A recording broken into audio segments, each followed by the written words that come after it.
시편 32편 1절에서부터 5절까지 말씀을 우리 같이 한 목소리로 읽겠습니다. 1절입니다. 허물에 사함을 받고 자신의 죄가 가려진 자는 복이 있도다. 마음에 간사함이 없고 여호와께 정죄를 당하지 아니하는 자는 복이 있도다.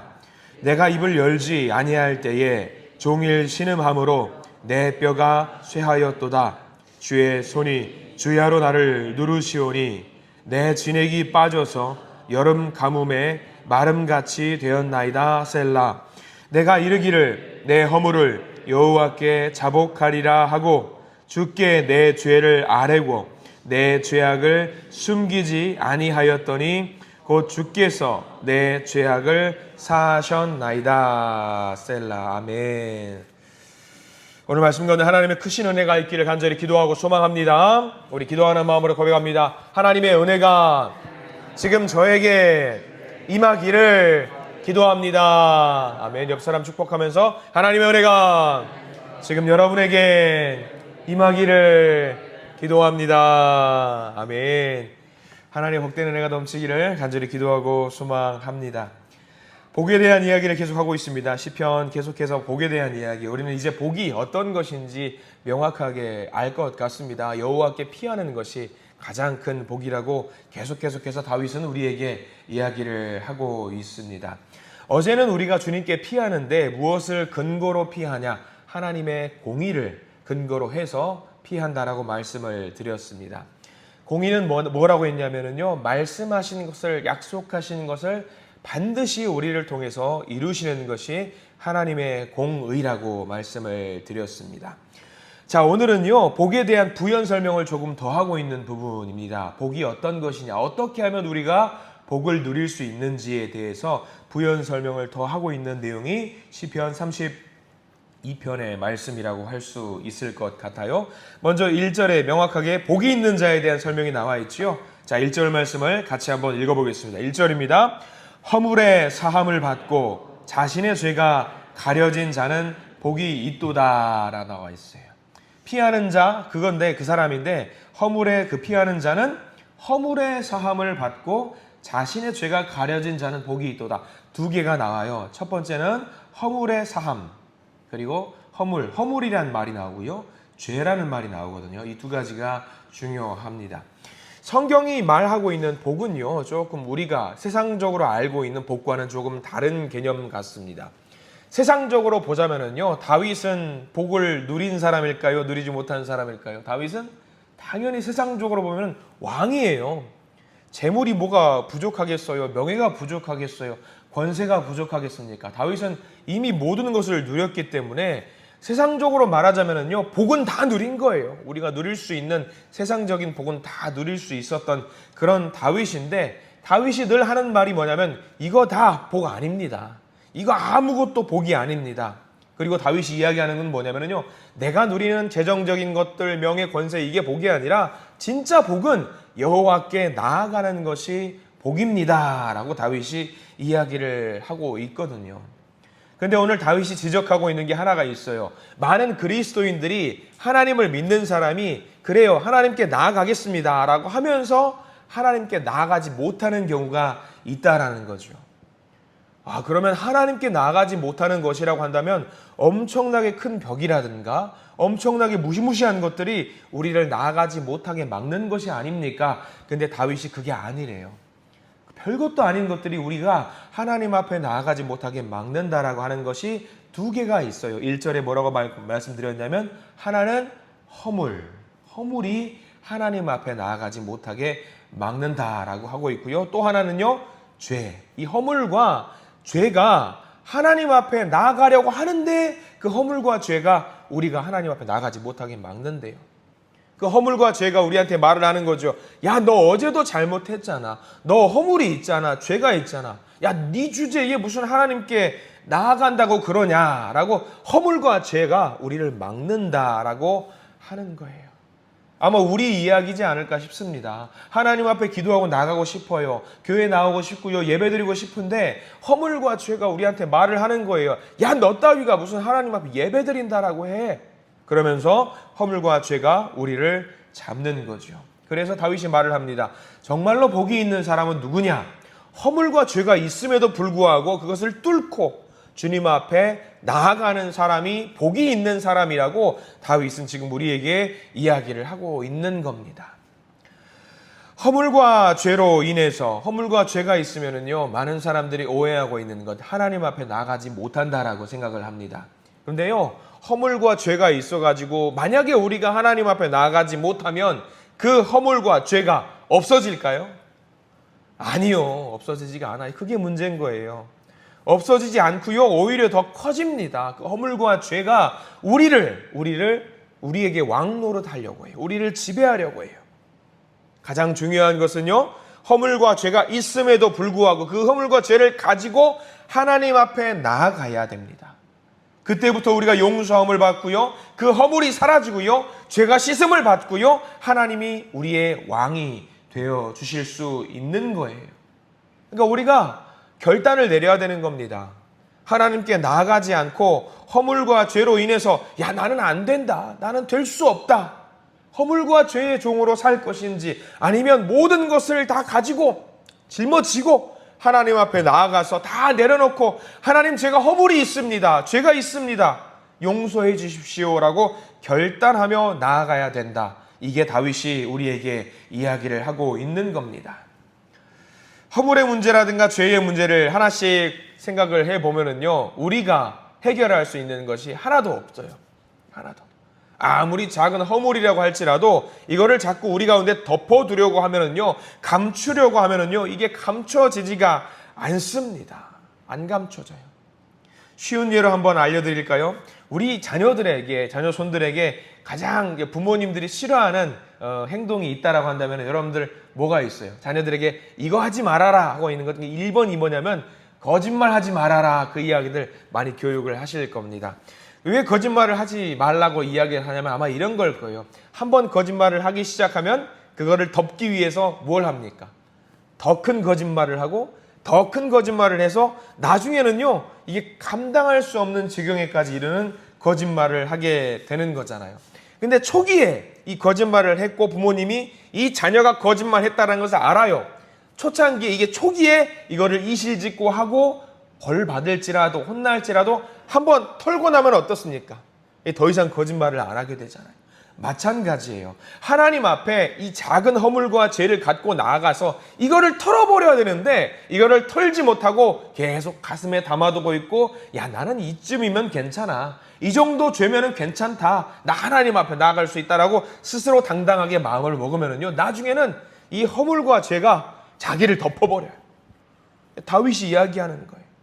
이거를 허물의 1절에서 말하고 있는 거, 허물의 사함을 받는 사람, 자신의 죄가 가려지는 사람, 누구에 의해서?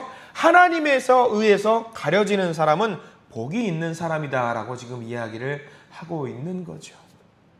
여기서 멈추지 않고요, 이 새로운 인생에 대한 또 이야기를 하는데, 이 허물과 죄에 대해서 가려진 사람, 허물과 죄가 자기를 덮어버려가지고 감당하기 어려운 사람들에 대한 이야기를 계속해서 하고 있는 말씀이 2절 말씀입니다. 2절 말씀까지 가볼까요? 2절입니다. 마음에 간사함이 없고 여호와께 정죄를 당하지 아니하는 자는 복이 있도다. 여기 또 중요한 말이 마음에 간사함이 없고라는 표현이 나와요. 마음속에 간사함이 있는 자는요, 허물이 커지고 죄악이 커져서 결국에는 하나님을 대항하려고 한다는 겁니다.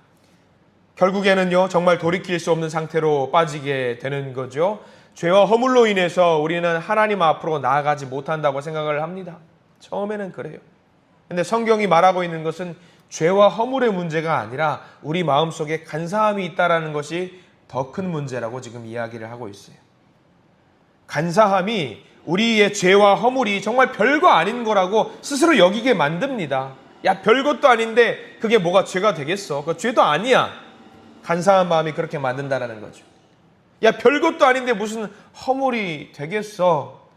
그 간사한 마음이 들어서 분명히 죄인인데, 분명히 허물인데 그거를 하나님 앞에 가지고 내려와서 토설해야 되는데 그거를 못하게 만든다라는 거예요.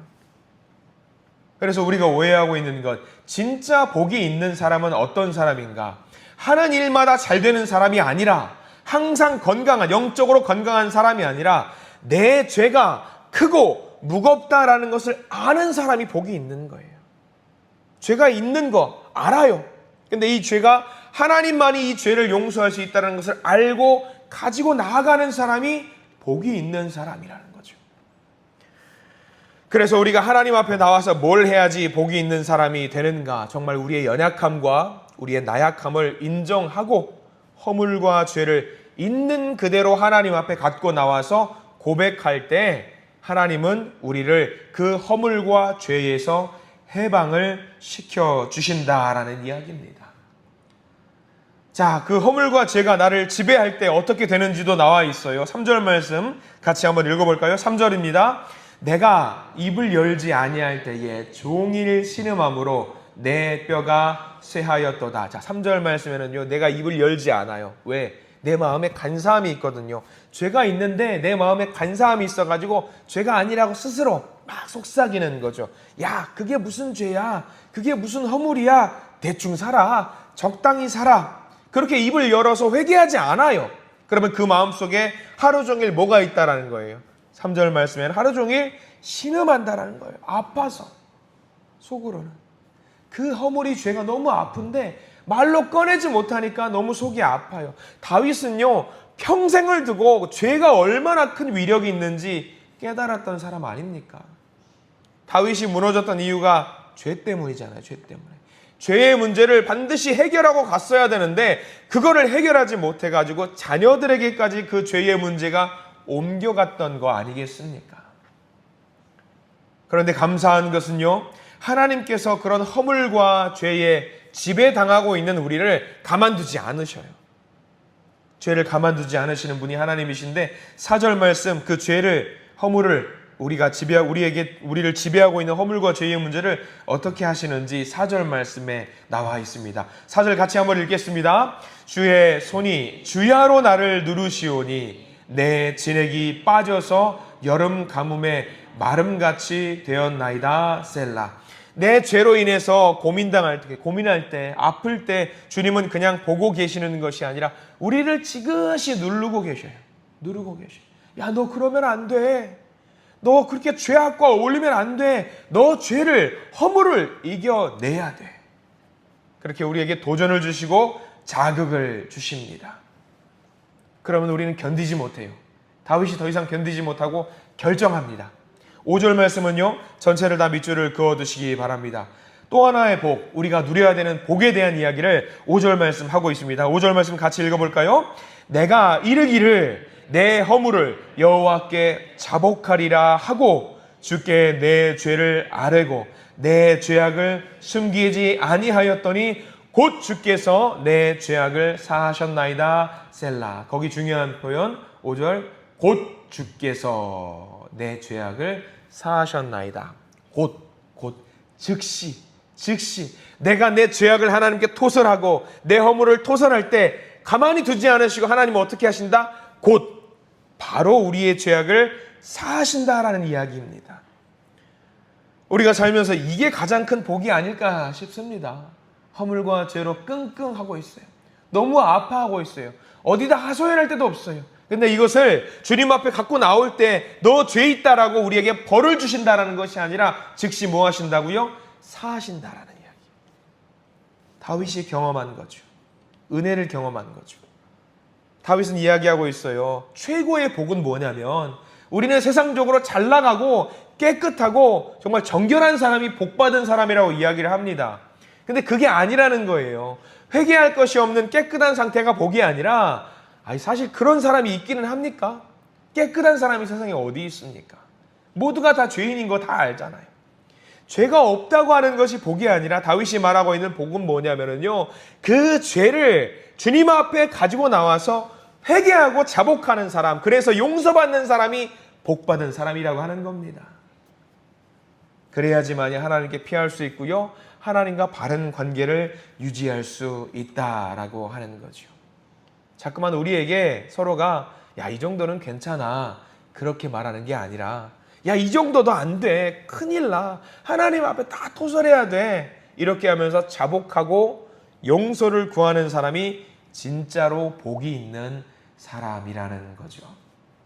그러면요, 여기 나오신 분들, 또 하루를 묵상으로 시작하시는 분들, 하루를 예배자로 보내시는 분들은요, 정말 잘하고 계시는 겁니다. 왜냐하면 나오면서 뭐합니까? 하나님 용서해 주세요. 하나님 용서해 주세요. 그렇게 고백하면서 기도를 또는 예배를 시작하는 분들 아니시겠습니까? 정말 잘 나오셨고요. 이 기도의 자리를 통해서 하나님께 모든 죄가 사함받을 수 있는 그 크신 은혜, 큰 복을 누리시는 우리 모든 성도님들 되시기를 바랍니다. 오늘 말씀 의지하셔서 다윗 생각하면서 하나님께 모든 것을 토설하시고 용서받으시기를 바랍니다. 그래서 참복을 누리시는 우리 믿음의 성도님들 되시기를 간절히 축원합니다. 기도하겠습니다. 하나님, 오늘 우리 연약하고 부족하고 허물이 많고 죄가 가득하고 죄악으로 너무나도 부끄러운 우리의 모습을 짊어지고 주님 앞에 나왔습니다. 세상 사람들 앞에서는 내놓을 수 없어서 보일 수가 없어서 부끄러운 마음 가지고 고개를 숙이고 주님 앞에 내려왔습니다. 그러다 보니 우리의 마음이 간사해져서 부끄러워서 주님 앞에 내려놓는 것이 주저됩니다. 그러나 주님 우리에게 말씀해 주시니 감사합니다. 다 내려놓아라. 다 토설해라. 주님 우리에게 말씀해 주시니 정말 감사합니다. 주여, 우리 주님께 고할 때, 주님 앞에 나아갈 때 우리가 용서받고 정말 사함받고 평안함을 누리는 우리가 되게 해 주시옵소서. 주께 피하는 마음으로 주께 나왔사오니 응답하여 주시고 깨끗하게 해 주셔서 우리를 받아주셔서 하나님과의 관계가 온전히 회복이 되는 놀라운 복을 누리는 우리가 되게 해 주시옵소서. 예수 그리스도 이름으로 간절히 기도드립니다. 아멘.